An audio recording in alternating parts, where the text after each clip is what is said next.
À noite nós começamos a falar um pouquinho sobre a unidade como sendo o desejo expresso do nosso Deus. Nós falamos rapidamente, brevemente sobre Gênesis 2:24, interagimos com 1 Coríntios capítulo 6, verso 16, esclarecendo aquela questão de corpo-carne.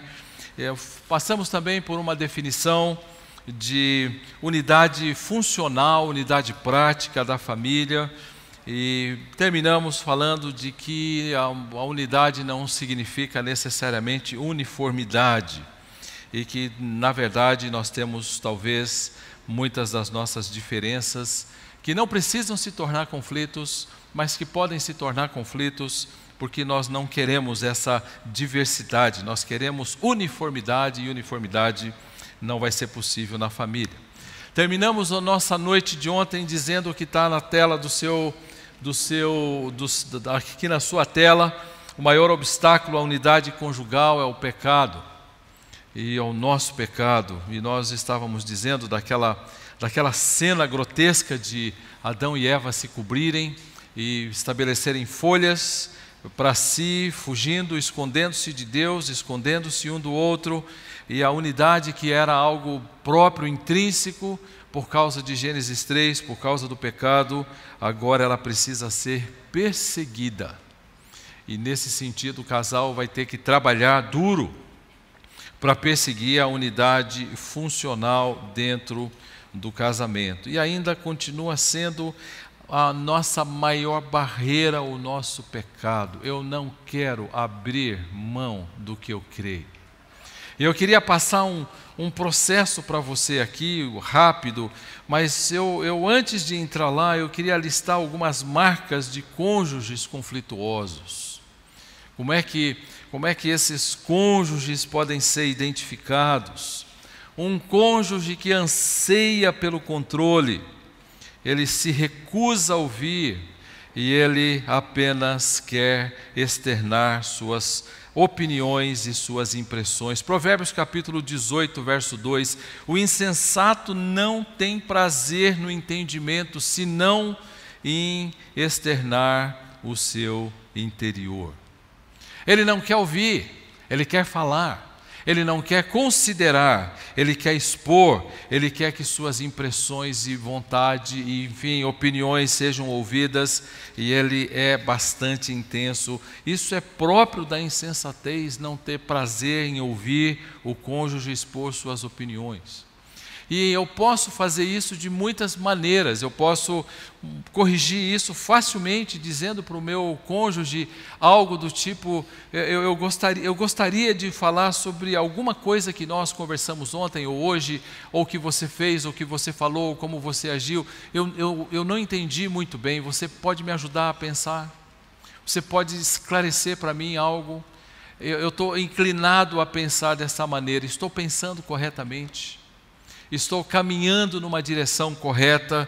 Enfim, não ouvir no relacionamento, só querer falar e impor suas impressões pessoais é um impedimento para a unidade prática do casal. Mencionei também algo que muitas vezes acontece comigo, uma certa inclinação ao silêncio.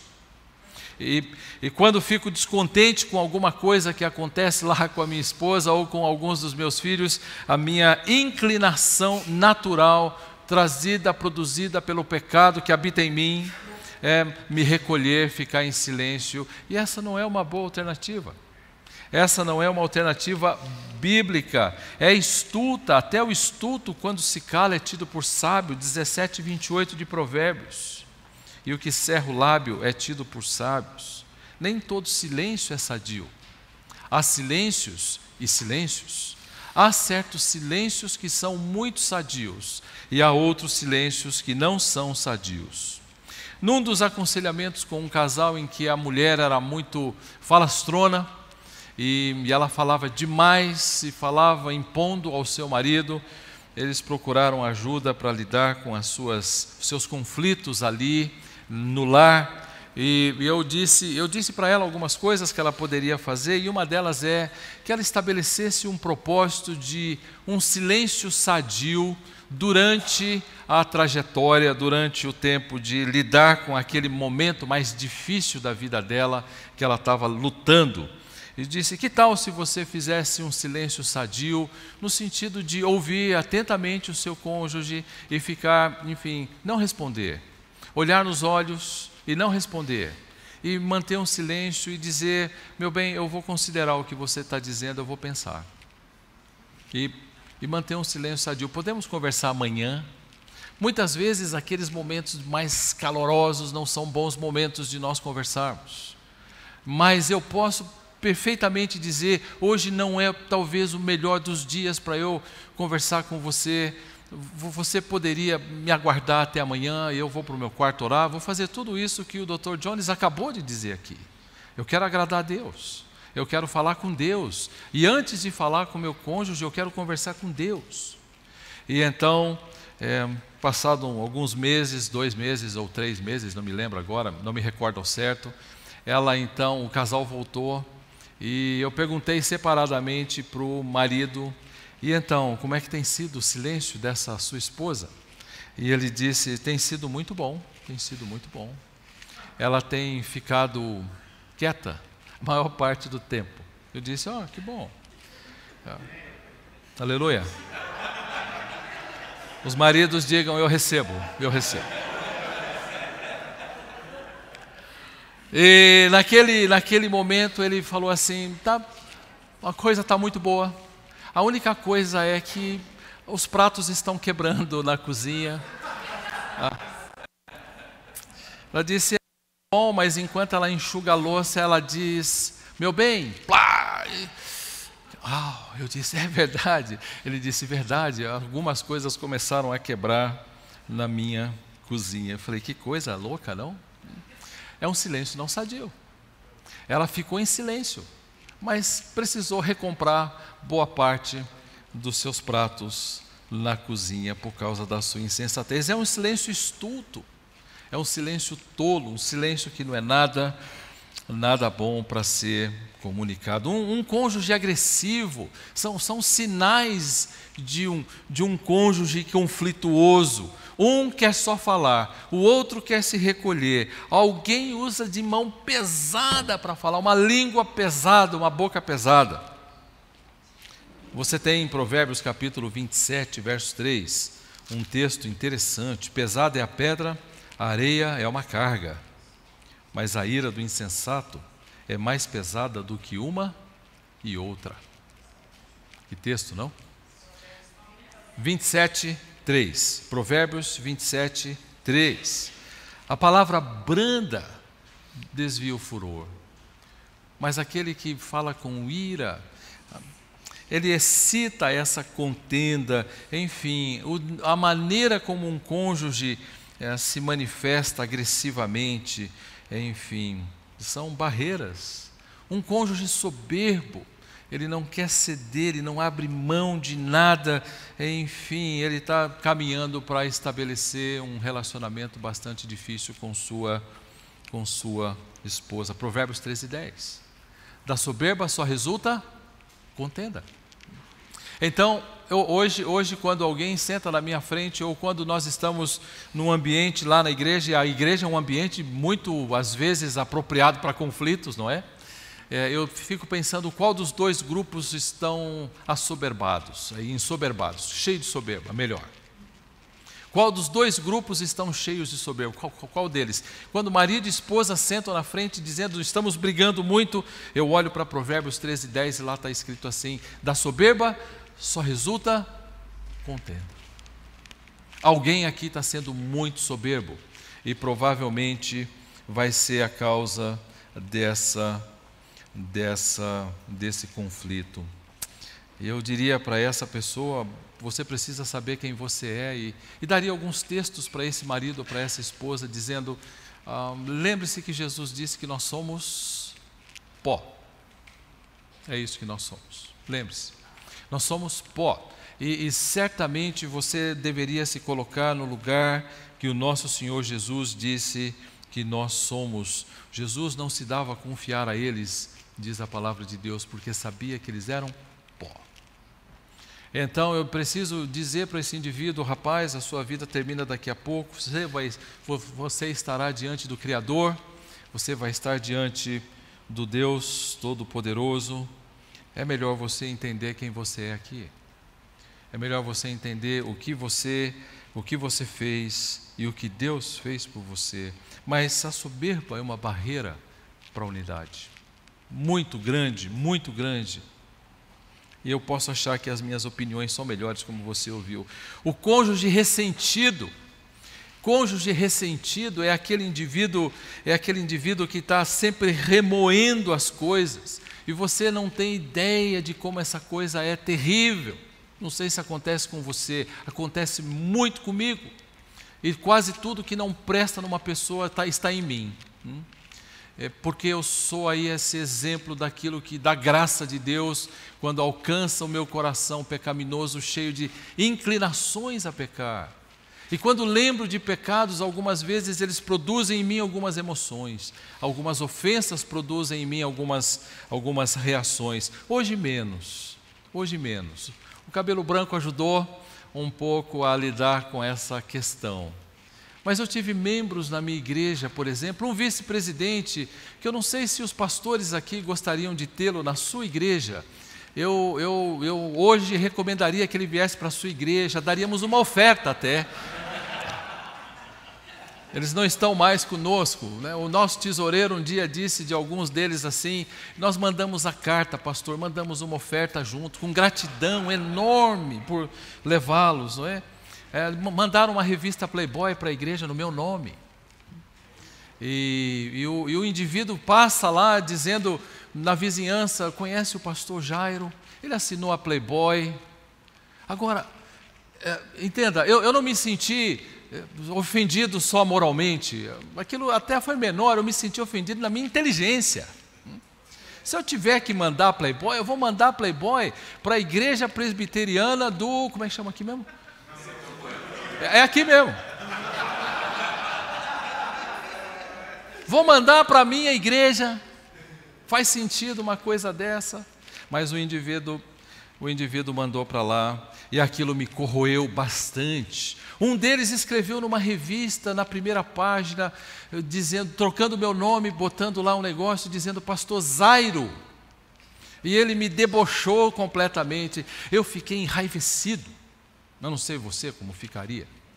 Até que passou um homem que já está com o Senhor do meu lado e disse: coloca isso no altar do Senhor e deixa lá. Que coisa boa é essa?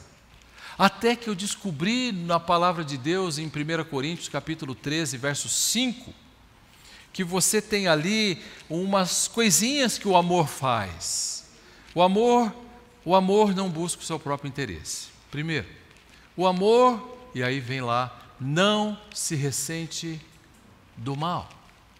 Bom, vamos atrás dessa palavrinha ressentir. Ela aparece no Novo Testamento como sendo uma palavra usada em Lucas, para descrever aqueles dois indivíduos que estavam do lado de Jesus sendo crucificados com ele. É uma palavra de uso matemático. Então, quando você está olhando para essa palavra, ele está dizendo aquilo que está escrito em Lucas: e ele foi contado entre os malfeitores. E quando eu sou muito conflituoso, eu conto as ofensas, eu as registro num caderninho, e elas ficam gravadas. Mas o amor tem uma maquininha de calcular que funciona muito mal. É uma maquininha fake, que ao invés de funcionar bem, eu vou me recordar daquela coisa muito mais como uma lembrança, mas não mais como algo que mexe com meus sentimentos, minhas emoções, não mais. Aquilo se torna pedagógico, mas não mais algo que eu carrego. Mas se eu fico repetindo e repetindo, você fez, enfim. Muitas vezes, alguns aconselhamentos de namoro terminaram, porque antes do casamento, futuro marido ou futura esposa estavam apontando pecados, e enfim. Isso acontece em aconselhamentos que eu faço até hoje. E de repente tem lá uma situação onde um dos dois lembra o pecado do outro, e eu fico pensando, vocês vão casar? Ou vocês lidam antes com isso diante de Deus, ou vocês vão ter um casamento extremamente conflituoso, porque essa pessoa vai se ressentir do mal e vai lançar em rosto continuamente aquilo que aconteceu, continuamente. E ele vai lembrar o pecado daquela pessoa que aconteceu há 10, 12, 15, 20, 25, 30 anos atrás. E ele vai ficar apontando aquele pecado. Ou quando isso não é verdade, ele vai ficar dizendo coisas do tipo, você fez. Você lembra quando você fez? O amor não se ressente do mal, não contabiliza. Esse é um treino, um duro treino para nós, maridos e esposas. Você sabe o que eu estou falando. Porque nós queremos a nossa vontade feita, satisfeita, e uma pessoa ressentida cria um enorme problema para a unidade da igreja. Nós temos uma porção de experiências nesse sentido. Eu trabalhava em Palavra da Vida em 1987, e um grupo da minha igreja mandou uma carta para lá, acabando me espinafrando de cima e embaixo. Não é? E mandaram uma carta para o diretor, para o presidente, o fundador de Palavra da Vida. Quem assinou a carta está ligando aqui, ó. Não fala mal de mim não, ele está ligando aí agora. E aí mandou para um diretor do seminário, na época, e mandou para um outro diretor que tinha lá, que não está mais lá. E um deles veio falar comigo e ele disse assim, você conhece essa carta? Eu disse, não faço a menor ideia. E quando eu vi os nomes, meus padrinhos de casamento, não era brincadeira, é bom assim, né? Eu lembro, esse padrinho aqui, olha que querido, ele escreveu uma carta contra mim, esse outro padrinho está tudo no meu álbum. Quando eu olho hoje, eu tenho carinho por eles e amor por eles, mas num dado momento nós precisamos tomar algumas decisões com relação ao que fazer com eles que tinham assinado uma carta bem dura, com termos bem duros. Eu adoeci. Eu me lembro que em 1988 eu tive uma astenia neuromuscular, eu fiquei prostrado por uma semana. É por isso que eu digo para você, tudo que não presta está em mim. Tudo que acontece de podre está em mim. Fiquei prostrado uma semana dizendo, meu Deus, isso não é justo, isso não é justo, isso não é justo. Até que de repente alguém diz, ame o Senhor. Tem 2 mandamentos na Bíblia que são excelentes, lá em Mateus 22, amarás o teu Deus e amarás o próximo. Livre-se disso, não carregue isso. E então Deus tem tratado do meu coração, não só na vida conjugal, mas também na vida pessoal e na vida ministerial. Esse trazer de volta é nocivo para a unidade. E eu queria que você não fizesse isso com o seu cônjuge nunca mais. Daí porque a unidade precisa ser perseguida por causa do nosso pecado. O nosso pecado é um impedimento muito grande, enfim. Mas eu tenho aconselhado também casais que dizem, nós nunca tivemos uma única discussão. Oh, que maravilha! Não é? Puxa, eu precisava ter sido aconselhado por esse casal. Eles foram uma passagem de Gênesis 2 para o Novo Testamento, eles não passaram por Gênesis 3.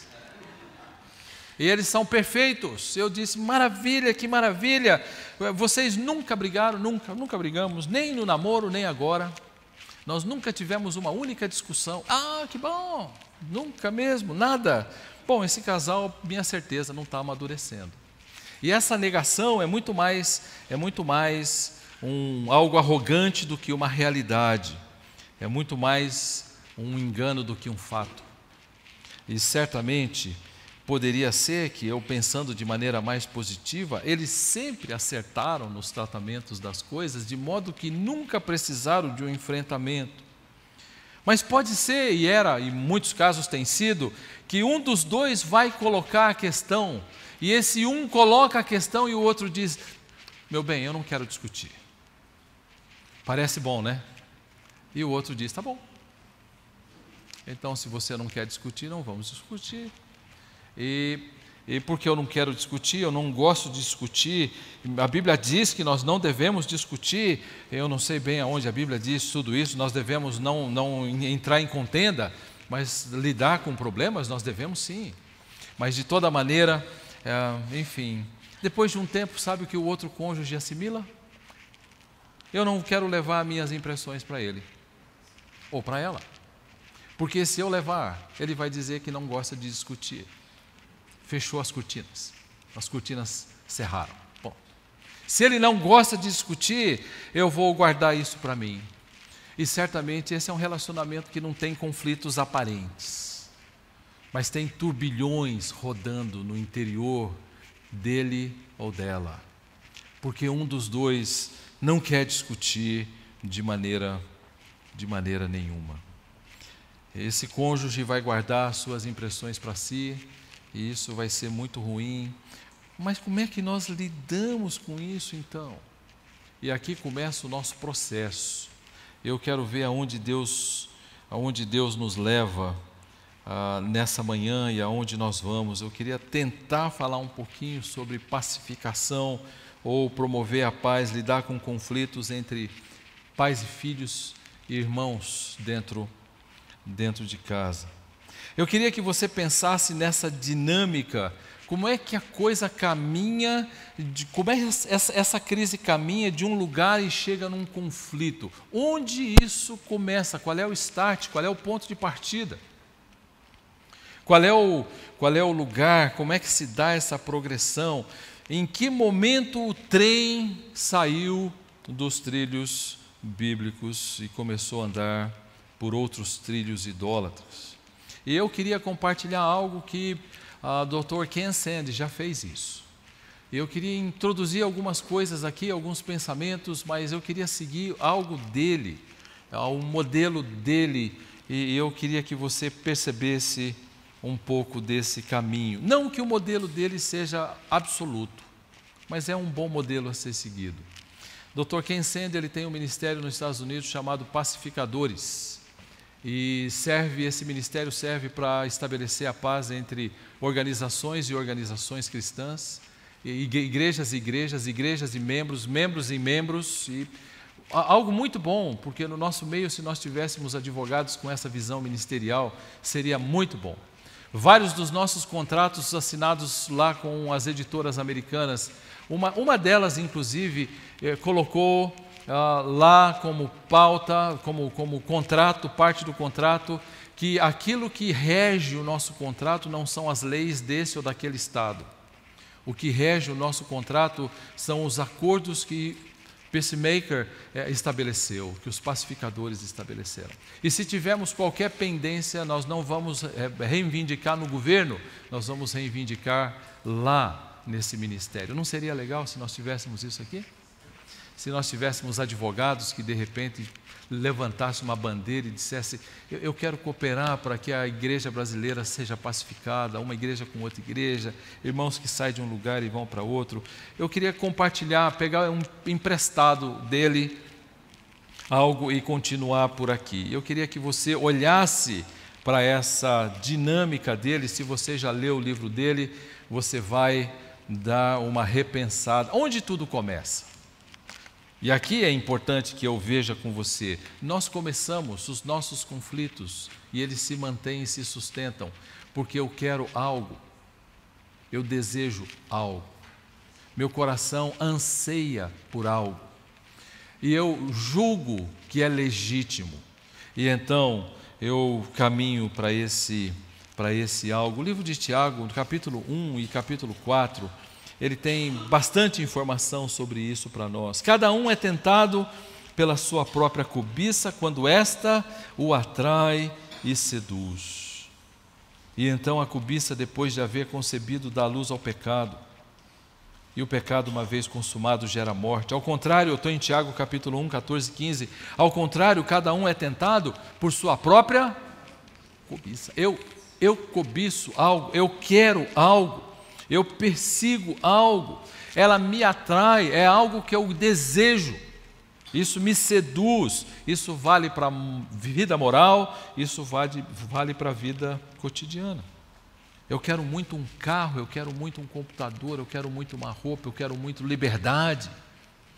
Uma liberdade. Alguns não querem liberdade, hoje eu estou usando uma outra palavra. Alguns não querem liberdade, alguns querem autonomia. Autonomia. E o indivíduo, ele esquece de que ele não é autônomo, porque ele é totalmente dependente de Deus. A liberdade há em ser escravo de Cristo. Autonomia em lugar nenhum se acha.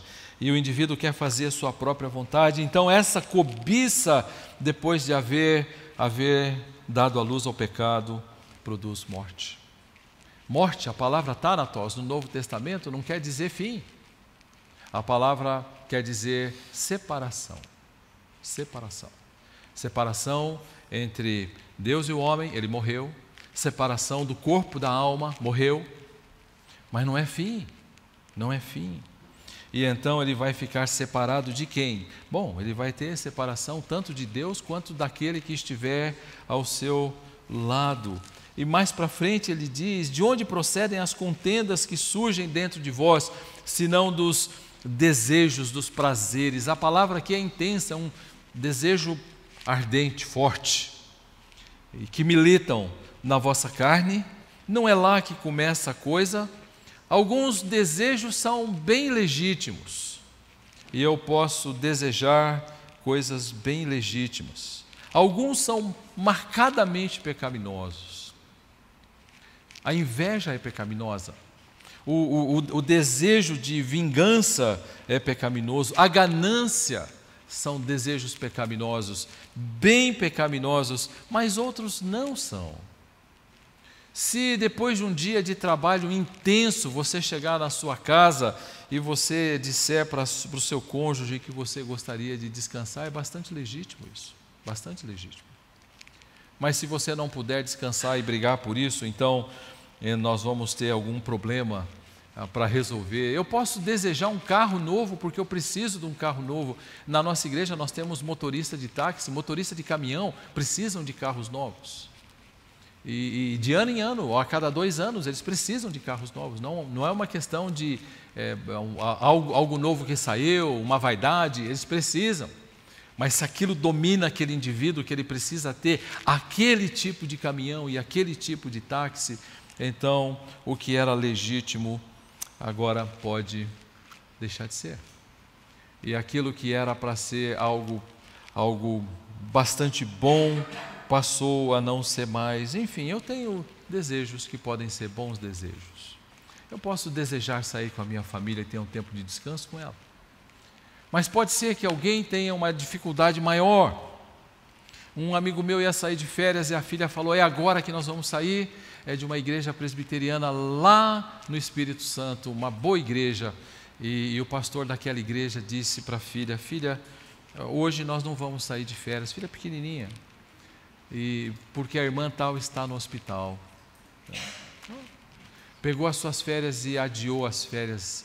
E a filha disse: pai, mas você disse que nós íamos sair de férias. Ela não entendia a gravidade de uma mulher com câncer que acabou morrendo.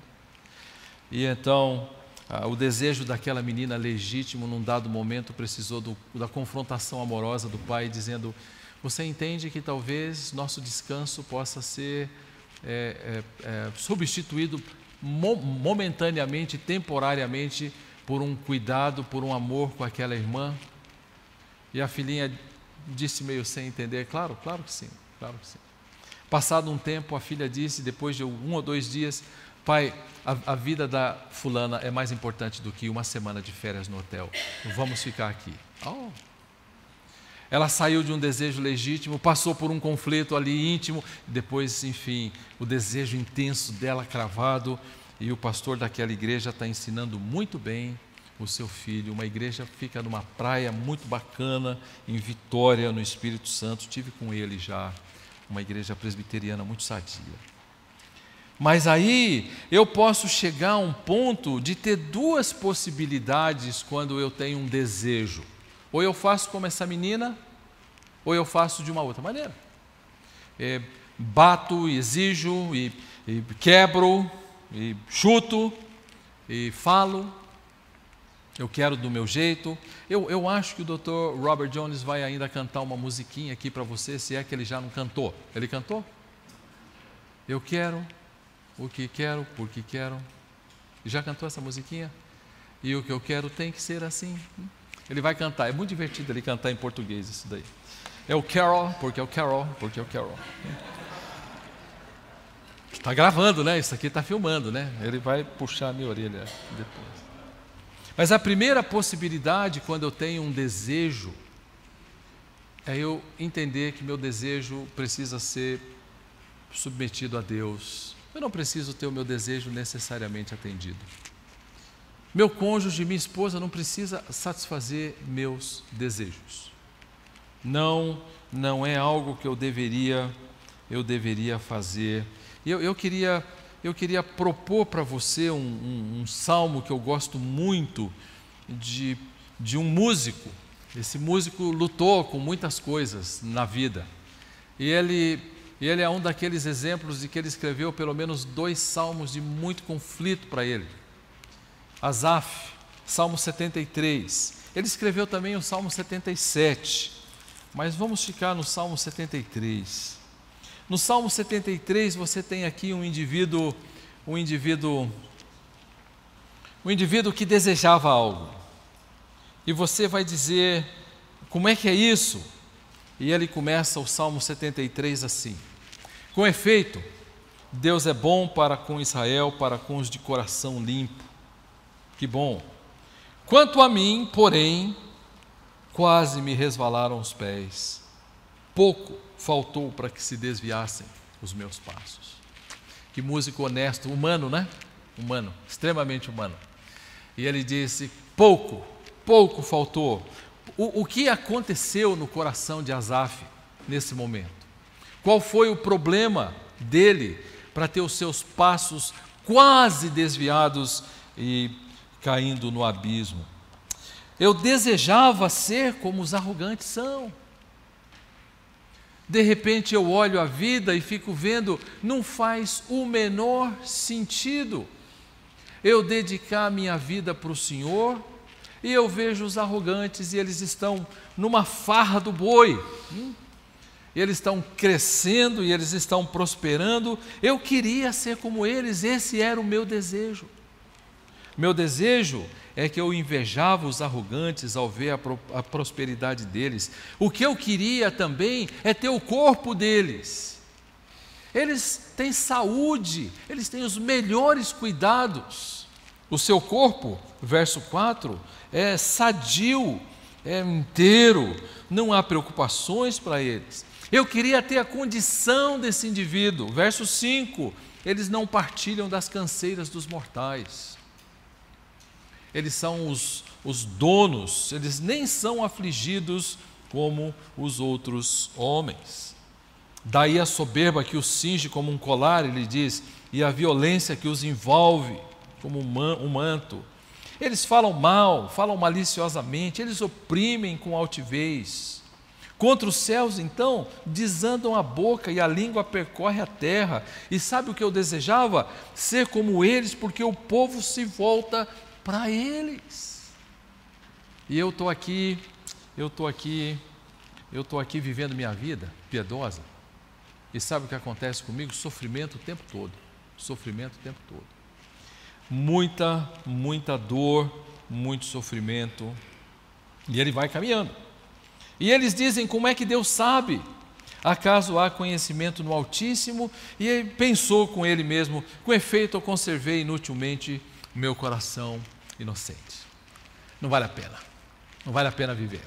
Eu vou dar uma fugida, eu quero ser como todo mundo, quero aproveitar a vida. E eu tenho um amigo nesse momento que está dizendo o que Asaf disse, e ele não quer olhar para o que Asaf fez depois, mas está olhando para esse momento. E esse marido disse para mim assim, agora algumas semanas atrás, eu quero dar uma oportunidade para eu ser feliz, porque eu quero a felicidade que outros têm e eu estou aborrecido no meu casamento. Olha que maravilha! Você sabia que a taxa de separação no segundo casamento é maior do que a taxa de separação no primeiro? É estatístico.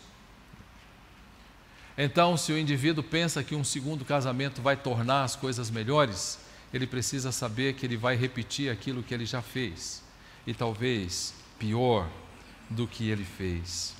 Mas aí ele dá um estalo lá, né? E ele tem um momento em que ele recobra a lucidez e ele fala: opa, o que eu estou pensando? O que eu estou pensando? Se eu pensasse em falar isso, só compreender isso, a tarefa já era muito pesada para mim.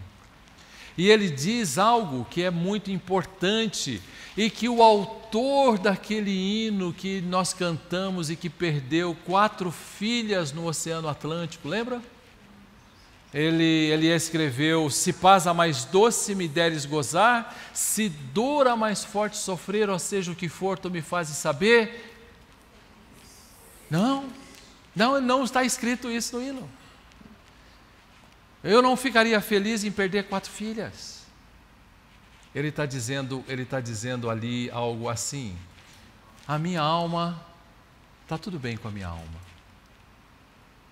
Está tudo bem com a minha alma. Eu estou vivendo aqui a vida, perdi 4 filhos, eu estou com a minha esposa, atravessei o Atlântico, elas estavam no caminho, de repente fundou o navio, eu não vejo mais minha filha, não tenho a graça da mais nova, não tenho o carinho da mais velha, enfim, o que acontece comigo? Como é que eu vou viver daqui para frente? Ele disse: eu queria que vocês soubessem, e escreveu, que se paz a mais doce Deus desse para ele, se dor a mais forte ele viesse a sofrer, ou seja, o que fosse que viesse a acontecer, it's well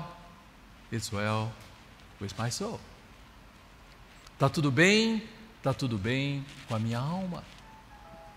Não é que ele não vai chorar, não é que ele não vai entristecer, não é que ele vai lutar e ficar às vezes em conflitos íntimos, mas ele está dizendo: sabe, diante de Deus minha alma está bem, está tudo em paz, estou em paz.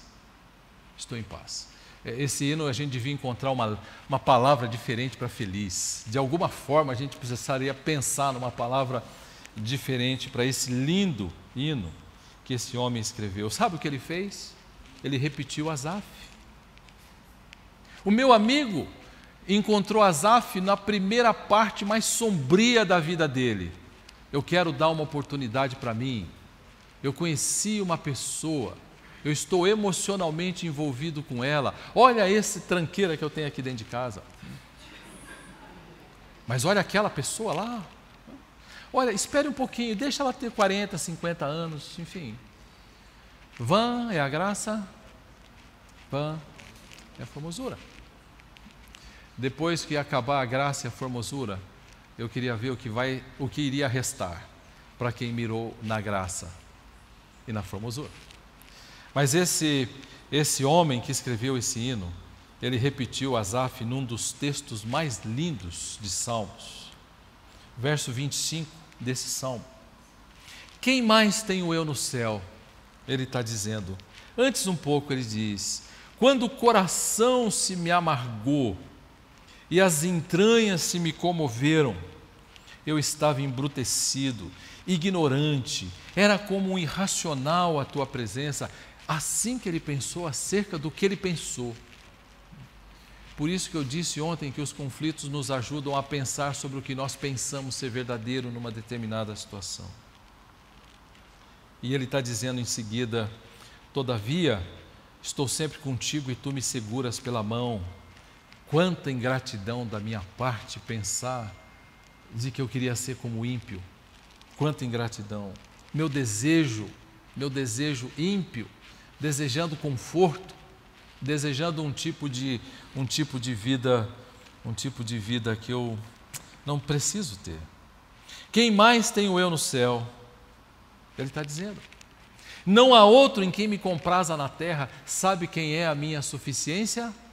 É o Senhor. Eu não preciso ser rico, não preciso ter saúde, eu não preciso nada do que eu desejei, porque o Senhor é a minha suficiência. Não há outro no céu e não há nada em quem eu me compraza na terra. Palavras bem interessantes, fortes, intensas. Quando Abacuque termina o seu livro, ele faz aquilo de uma maneira brilhante, e ele lutou com Deus porque ele desejava que Deus exercesse justiça, punindo o ímpio e livrando a nação. Ele estava olhando para Deuteronômio 28. E de repente, Deus diz: você está reclamando que não tem justiça? Eu vou mandar Nabucodonosor aqui. Nabucodonosor? Não, o senhor não pode, eu não quero. Eu quero que o senhor mande um outro, não esse. Não, eu vou mandar Nabucodonosor. É Nabucodonosor, está chamando. E aí então Deus disse: eu vou fazer justiça aqui de uma tal maneira que eu vou mandar uma nação cujos guerreiros são como cavaleiros que vão passar por cima de tudo e vão destruir tudo. Eles não têm piedade de ninguém, eles vão matar e vão destruir tudo. E ele então escreve o capítulo 3 do livro de Abacuque. E o livro dele no finalzinho é bem interessante. Ele diz: ainda que a figueira não floresça, nem a vide dê o seu fruto, a agricultura foi para o brejo, acabou. Ainda que não haja gado no campo, a pecuária terminou, não temos nem agricultura, nem temos carne, acabou. Ainda assim eu me alegrarei no Senhor, ainda assim eu me alegrarei no Senhor. E ele continua, sim. Qual é a próxima palavra? Me exultarei. Isso não é parece quase que além do que nós podemos fazer? Mas aí tem um homem que estava lutando com Deus, com seus desejos. Ele queria que o cumprimento da justiça de Deus se desse do jeito que ele queria que fosse. Os nossos conflitos começam com os nossos desejos. E de repente ele diz: não há outro Senhor em quem eu me compraza na terra. Quem mais tenho eu no céu? Essa é para ser a nossa alegria no momento em que em casa eu não tenho necessariamente o que eu quero. Eu preciso dizer para Deus que o meu contentamento é Ele, é a pessoa dEle. Eu tenho alguns amigos na nossa igreja, irmãos queridos, e domingo foi um dia triste assim para nós e alegre ao mesmo tempo por causa de fazer aquilo que Deus mandou a gente fazer, mas nós tivemos 3 disciplinas públicas, 3 disciplinas públicas com adolescentes e jovens, e eles escolheram seus próprios caminhos, disseram: nem sei se Deus existe, um deles. O outro disse: eu quero viver minha vida, ninguém tem nada com isso. E o outro abandonou os pais raivosamente, um filho adotado, querido, e abandonou os pais e falou coisas horrorosas para eles, enfim. E o pai de um deles veio falar comigo depois que a assembleia terminou. E disse: sabe o que meu filho está fazendo? Meu filho está fazendo assim, assim, assim. Talvez consumindo droga em casa, não sabemos. E começaram a chorar. Foi um momento assim duro com eles, e 20 minutos, 30 minutos, eles em lágrimas ali, lamentando pelo filho, e eles não podem responder pelo filho. E eu disse para eles: o que vocês querem fazer? Eu queria que meu filho tivesse uma resposta de arrependimento. Então, se paz a mais doce me deres a ter, se dor a mais forte sofrer, ou seja o que for, tu me fazes saber, está tudo bem com a minha alma. Se seu filho não responder, a tua alegria não é o teu filho, e você não pode pôr a tua exultação na resposta do teu filho.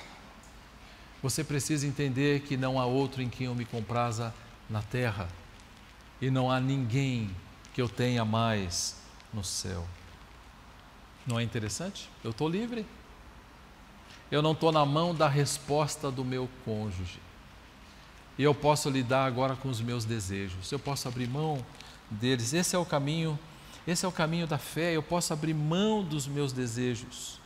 Eu posso imitar o nosso Senhor Jesus em 1 de Pedro 2, 23. Ele, quando ultrajado, não revidava com ultraje, antes entregava-se àquele que julga retamente. É a Ele. Ele é a minha alegria. Ele é o meu contentamento. O meu contentamento não é o que eu tenho, não é o meu ministério. Deveria ser o contentamento último. É claro que é o ministério, é claro que é a família, mas eu não estou preso a isso. Eu não posso ficar dependente daquilo que tem dia para acabar. Eu tenho que depender daquilo que é eterno. E nesse sentido eu preciso lidar com o meu desejo e clamar a Deus. Certamente eu preciso de um momento em que eu vou clamar a Deus para que minha vida caminhe numa direção onde eu diga: Senhor, eu preciso crescer, eu preciso crescer. Meus irmãos, tende por motivo de toda alegria passar por várias provações. Oi! Motivo de toda alegria passar por várias provações, porque elas aperfeiçoam. Mas isso não é algo que nós queremos. Meu desejo é conforto. Ajudando um rapaz que luta com pornografia, eu disse: o que você espera que isso dê para você? Que Deus ainda não te deu. Casado. O que você deseja que isso ofereça para você, que Deus não tem oferecido na palavra dele, na suficiência dele? Ele diz: sabe o que eu quero muitas vezes? Algumas vezes eu chego aqui em casa cansado do dia de trabalho e eu digo: eu mereço algo que eu quero muito.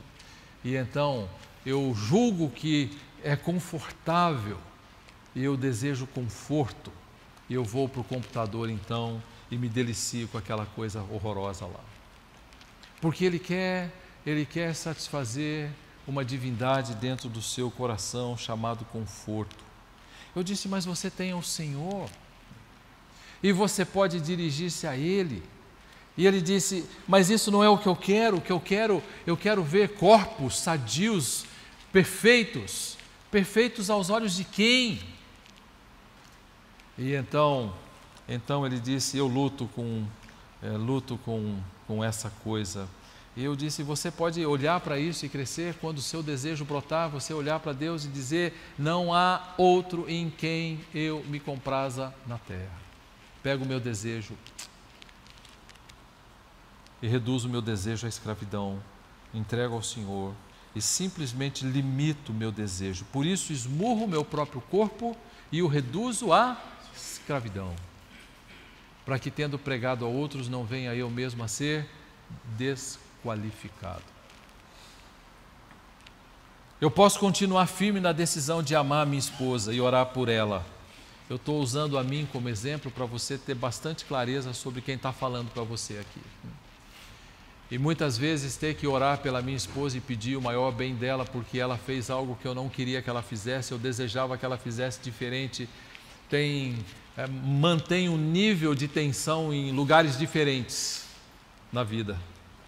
E algumas vezes eu preciso lembrar que eu sou apto para amar porque Deus me amou. 1 de João 4. Nós podemos amar porque Ele me amou primeiro. E então eu posso ficar livre dos meus desejos de ser satisfeito naquilo que eu tanto quero. Eu quero muito algo e eu gostaria de ter. Eu não vou amar você, eu não quero amar você, eu quero que você me dê o que eu quero. Deixa eu dar um exemplo para você de uma moça horrorosa. Ela chegou com o marido na nossa igreja e ela julgava ter um corpo escultural. Não sei o que ela pensava exatamente, mas ela tinha uma aparência bonita, enfim, ela julgava, né? E ela começou a influenciar mulheres na minha igreja. E algumas mocinhas que se deixaram levar, ela começou a influenciar dizendo assim: quando eu quero algo do meu marido, eu exijo algo dele, eu digo para ele: ou você me dá meu bem querido, ou então nós não teremos vida íntima. Precisei tirar essa moça e chamá-la num canto e dizer: por favor, não influencie as nossas ovelhas aqui. O que você está pensando é pecado. Eu queria dizer algo para você. E então falamos bastante. Saíram imediatamente da igreja, foram para outra igreja. Uma pena que tenham ido para outra igreja sem terem um coração transformado. Mas uma influência menos ruim lá na nossa igreja, mas deixou os seus rastros. E sempre deixa. E aí ficaram aquelas situações difíceis e nós fomos dizer para as nossas meninas: uma esposa oferece o que é devido ao marido, diz 1 Coríntios capítulo 7, e o marido à esposa. Quando alguém cobra por isso, tem outro nome na Bíblia. Tem outro nome na Bíblia. Quando um desejo precisa ser satisfeito e não é, e eu negocio com o meu corpo, ela está dizendo, eu quero tanto isso, que o meu prazer não é o Senhor, o meu prazer é isso, o meu prazer é aquilo. Eu quero, porque eu quero, porque eu quero, e tem que ser assim. E essa é uma possibilidade. Essas escolhas que nós estamos dizendo aqui significam a bênção do Senhor. E eu posso fazer isso de uma maneira bastante mansa. Eu estou amando, estou crescendo, mas não pense que isso é uma linha reta. Essa não é uma linha reta, é que nem aquele exame do coração, que nem um eletrocardiograma. Nós caminhamos e vamos crescendo de glória em glória, mas tomamos os nossos tombos, caímos, levantamos, olhamos para Cristo, para a perfeição dele, como você viu hoje aqui, e nós estamos prontos para continuar. Eu poderia simplesmente, em determinadas situações em que meu cônjuge erra contra mim, simplesmente o amor cobre multidão de erros, se é que é um erro, se é que há um pecado envolvido. Algumas situações o amor cobre, simplesmente. Eu não preciso exigir, eu posso descansar. São bênçãos do Senhor para a nossa vida, bênçãos, grande bênção. Eu posso viver minha vida livre de depender das respostas da minha esposa aos meus desejos. Ela não precisa satisfazê-los, porque a ninguém tenho mais no céu senão a ti, e eu não me comprazo em mais ninguém na terra senão em ti.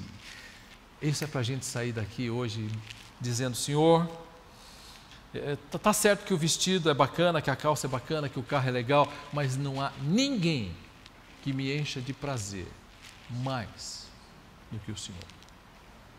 O Senhor é em quem eu me comprazo. Para terminar o nosso primeiro tópico sobre desejo, eu não sei o que eu vou fazer com o resto que eu tenho planejado, porque eu só tenho mais amanhã, uma horinha com vocês de manhã.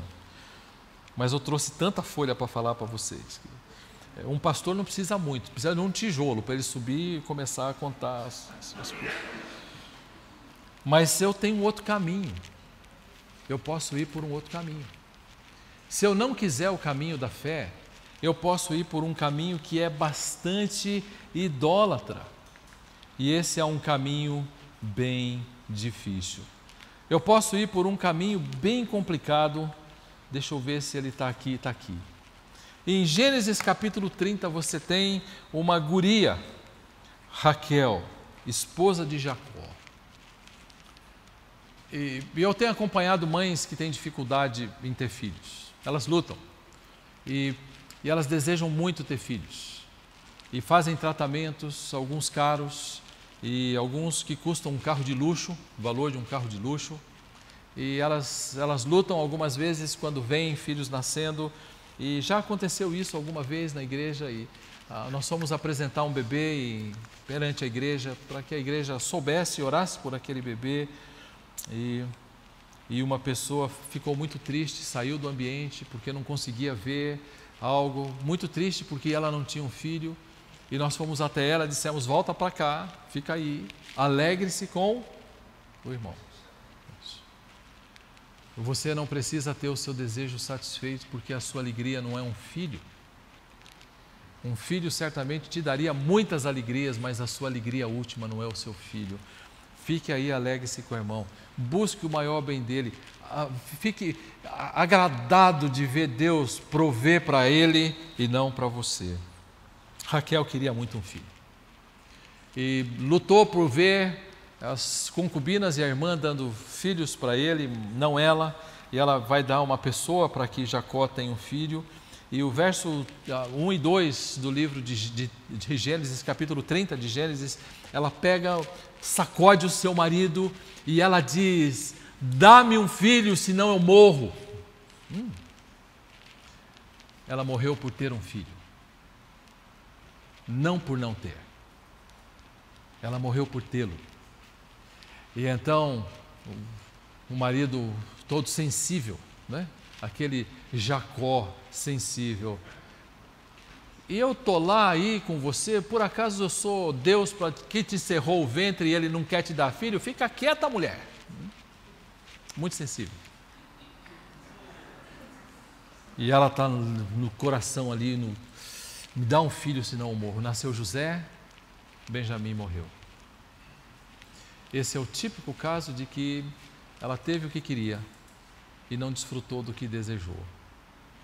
E eu estou olhando para isso, esse é um caminho idólatra. Eu posso alimentar os meus desejos não atendidos e ser controlado pelo outro. Eu quero muito algo que eu não posso ter. O resultado em pouco tempo vai ser autocomiseração, ressentimento e algum tipo de conflito vai surgir pelas lembranças e pela dor. E se isso persistir, a destruição do relacionamento. Se isso continua, o relacionamento vai ser rompido. Em pouco tempo vai haver a destruição desse relacionamento. Bom, mas eu posso ficar com os meus desejos entregues nas mãos do Senhor. Eu posso interromper o processo aqui. E essa é a pergunta. Se eu pudesse olhar para os últimos conflitos que eu tive em casa, ou discordâncias, podemos assim dizer, com o meu cônjuge, o que eu desejava muito, eu preciso escrever isso. Seria ótimo se você escrevesse numa folha algo do tipo, qual é a situação? Esse é um formulário que a gente distribui lá para os nossos alunos de São Paulo. Qual é a situação? Em seguida, descreva o que eu estou pensando. E seja bem honesto, bem transparente, bem honesto. Eu estou pensando que eu devo isso, aquilo, eu estou pensando que meu cônjuge. Em terceiro lugar, o que eu estou fazendo, o que eu estou falando, como eu estou me comportando, que atitude é a minha. Eu estou descrevendo a situação, está lá no formulário. Segunda parte do formulário, à luz dessa situação, olhando para as Escrituras, o que eu deveria pensar, não é o que eu estou pensando. Como eu poderia pensar para me parecer mais com o nosso Senhor Jesus Cristo? Segunda palavrinha lá, o que eu deveria falar nessa situação? O que me faria falar para que eu pudesse expressar que o meu contentamento está no Senhor e Ele é quem me compraz? Não saia da vossa boca nenhuma palavra, senão unicamente aquela que for boa para edificar, necessária e seja apropriada naquele momento. Eu preciso julgar, o que eu estou para dizer é necessário, edifica, supre necessidades, tem graça, filtro. Não tem. Eu preciso então recolocar aquilo que eu vou dizer à luz das Escrituras. Terceira parte do formulário, ali embaixo, o que eu deveria fazer. Pronto, peguei a minha situação, enfim. Eu tenho dado isso para alguns e digo para eles, eu sei que você não pode parar no meio do seu trabalho, eu sei disso. E sei que você, quando tiver um conflito em casa, imediatamente você diz, meu bem, espera um pouquinho só que eu vou escrever a folha que o pastor me deu aqui. Isso não vai acontecer. Mas eu posso sugerir que tão logo você termine mansamente dizendo, talvez não seja um bom momento agora, eu preciso refletir sobre o que você está me dizendo. Eu vou para a folha, no meu quarto, na sala, em algum lugar, e eu vou escrever lá o que está acontecendo, o que eu estou pensando, o que eu estou fazendo, o que eu deveria pensar, o que eu deveria falar, o que eu deveria fazer. Pronto, isso me ajuda.